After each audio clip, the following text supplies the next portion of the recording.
प्रफुल्ल लोढांविरोधात पुण्याच्या बावधन पोलीस ठाण्यात बलात्काराचा गुन्हा दाखल। याआधी लोढांवर मुंबईच्या साकीनाका पोलीस ठाण्यातही पॉक्सो अंतर्गत गुन्हा लोकशाही मराठीने उठवला होता आवाज।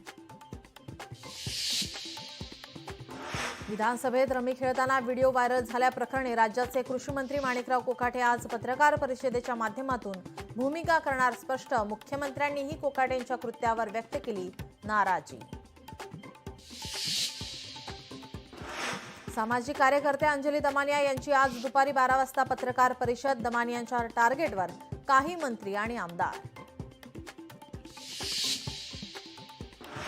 वैष्णवी हगवणे प्रकरणात आयपीएस जालिंदर सुपेकर यांना क्लीन चिट। हगवणे प्रकरणात आरोपीला मदत केल्याचा सुपेकरांवर होता आरोप।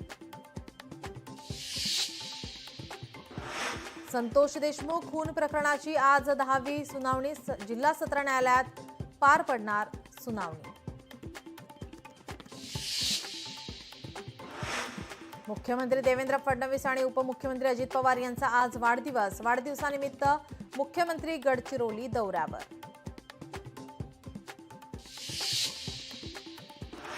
मनोज